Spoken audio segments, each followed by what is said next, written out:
I would challenge most companies to say, do you really need data that's more than 3 years old? Is that really benefiting you in a way that is worth the storage and the risk, et cetera? So that's the one thing. If I could wave a magic wand, I would put a limit on how long companies can store your data. Coming up tonight at 11, data hoarders.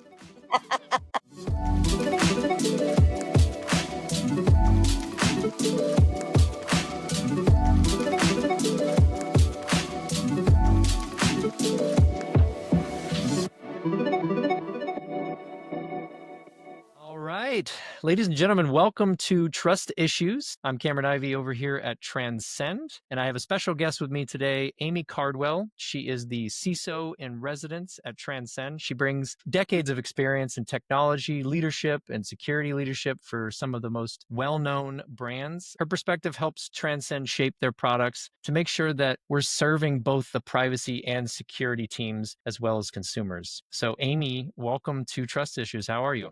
Thanks. I'm great. It's great to be here. Thanks for having me.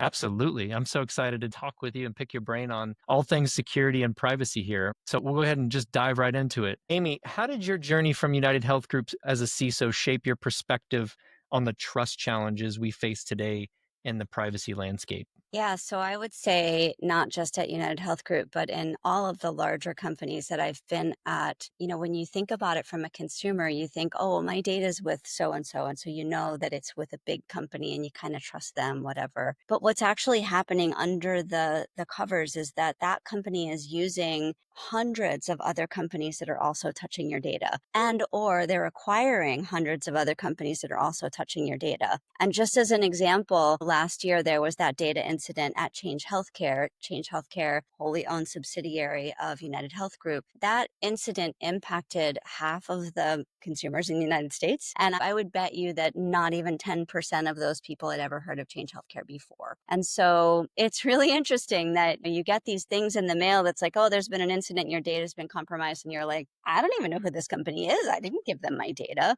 Right. So for me as a consumer and as a CISO for large companies, that's a really interesting challenge for me. And I think companies should be doing a better job using data discovery tools to discover and help secure data, especially in those acquired companies, so that they understand not just where data is in the major company, but also in all those little companies that they might have acquired over the course of time. That's such a good point. Why do you think there was such a big gap there over the years? And why do you think now people are actually starting to pay attention? Well, I mean, it's not going to be a surprise to you that privacy regulations have been a patchwork for a long time, and they continue to be a patchwork. And so wherever a company that hasn't yet been acquired sits, they're generally following the rules of their state or local area. And they may not be a multinational, which means that their privacy regulations or their privacy techniques might be different. And also, a very large company has a lot of money to invest in making sure that they're protecting consumer data.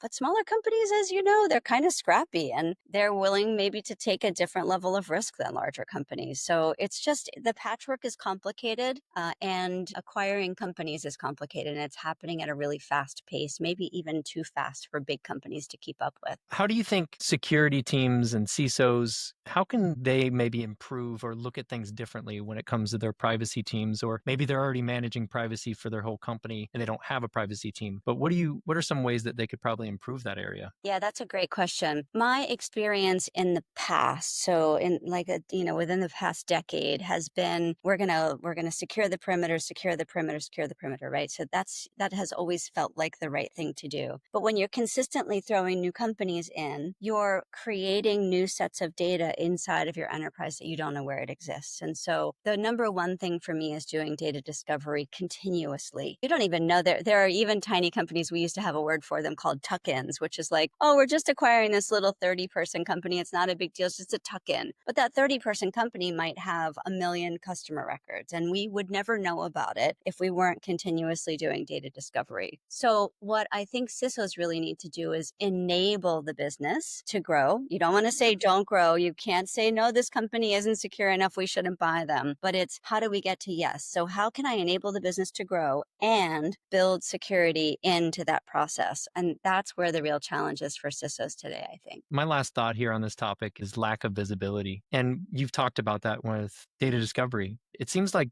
too many companies still to this day collect too much data and don't even know their actual footprint. They don't even know what they have that can be deemed as sensitive or not. I just want to hear your thoughts on that when you hear lack of visibility. What does that mean in your position today as the CISO in residence at Transcend? I am particularly interested in the right to be forgotten. And what you just said brings to my mind the idea that not only will a company have collected my data, but they will never get rid of it.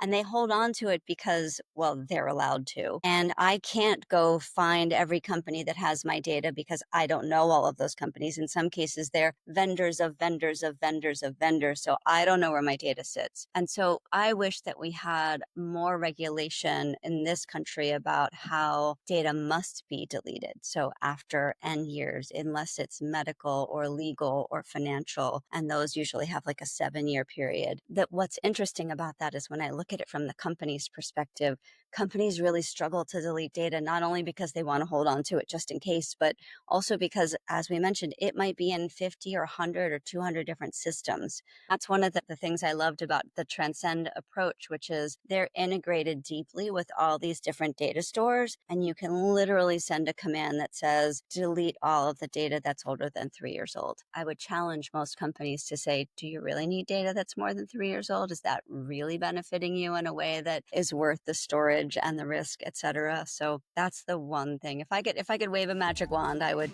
put a limit on how long companies can store your data. That's such a good point. Coming up tonight at 11, data hoarders.